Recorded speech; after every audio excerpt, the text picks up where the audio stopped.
Миний хувьд бол нэг төрдөдөх зүйл байдаггүй энэ албанд. Яагаад гэвэл өөрөө маш их сонирхолтой. Дээрээс нь манай албаны нэг онцлог байдаг. Бүхэл гамшиг өсөлт хүрч ажилладаг. Бид нар чинь байнгын суугаа биш нэг газараа байдаггүй. Дорнод аймгийн 14 сумаар бол бүгднгээр нь давтамжтайгаар явцсан гэх жишээний те. Нөгөө талдаа эдгээр байрах болох юм бол хамаагүй хонцондоо ойртуулж болохгүй шүү. Татварга татахтаа ой. Бүр гүйц дэше тул битээ татаарай. Манайх ч хуучин эсмүүд байсан. Наваа багахад. Тэгээ яг одоо ажиллаж байгаа аврах ангийнхаа хашааны яг хажуугаар нь би өнгөрдөг байсан. Тэгэхэд л тэн дотор бол одоо яг хуучин шүхрийн ах нар бол янз янзын тиймэрхүү үзүүлбэр хийдэг те. Бэлтгэл сургуульд хийдэг. Тэрийг нь хашааны булангаар би харж те. Ингэж явдаг байсан. Тухайн үед 10 жилээ төгсөөд өөрөө одоо яг энэ сонирхлоор энэ албанд орё гэдэг юм сонголтыг хийгээд ингээд орсон байна. Энэ албанд хамгийн томоохон гамшиг ослууд нэг нь бол 2015 онд гарч ирсэн аймгийн 80-аас бараг 90% төмөрт өртөж ирсэн шүү дээ. Тэр төмөрт бол бараг сар шихуу явж ирсэн. Тэгээд сар нойртой нойргүйгээд яваад ирэнгүүт чинь гэртээ ирээд бараг унтаж чадахгүй 2-3 хоног бүр ингээд би дасцсан. Тэгээд манай албанаас ухаандаа тухайн үедээ одоо нийтгэл ивэлт гэдэг эмнэлэгтээ одоо ярилцаад ингээд алба хаагчтай ингэж совлот хэвтүүлж ирсэн юм. Ер нь бол манай албанд орж байгаа залуучуудыг бол ер нь ар гэрийнх нь цаанаасаа ер нь дэмждэг, ойлгодог гэж би боддог. Манай гэр бүлийн хувьд бол манай гэрийнхэн бол бүгд мэддэг. Тий төмөрт явахдаа хамгийн гол нь болгоомжтой яваарайч гэдэг юм уу те.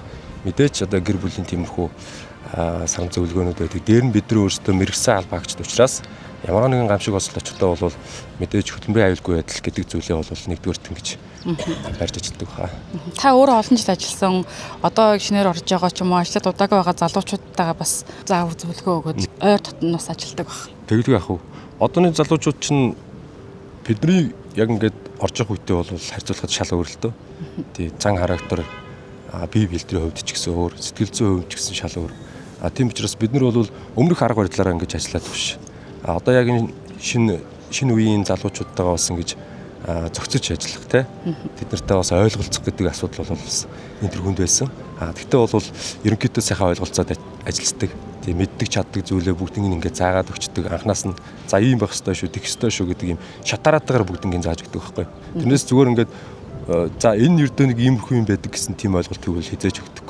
Ягаад гэвэл бидний албач нөгөө өөрсдөө шууд амьстай холбоотой учраас ямар нэгэн алдаа гарах бол эрх бидэнд байхгүй шүү дээ. Манай аймгийн иргэд бол ойрын төмөрт бол мэдлэг мэдээлэл нь бол бусад аймагуудын ард иргэдийг бодох юм бол бас нэлээдгүй өндөр түвшинд байдаг шүү дээ.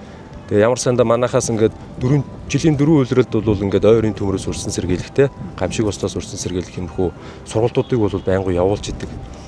Тэгэд өвөл бид нар ингээд ямар нэгэн тийм уурхаач байдаг юм уу аж ахуйн нэгжлэр очиод бид нар сургалт хийж явах үед бол хүмүүс гайхчихдаг. Зас орчод багч яагаад ингээд ойрын төмрийн талаар ингээд мэдээлэл хийгээ яваад байгаа юм бэ те.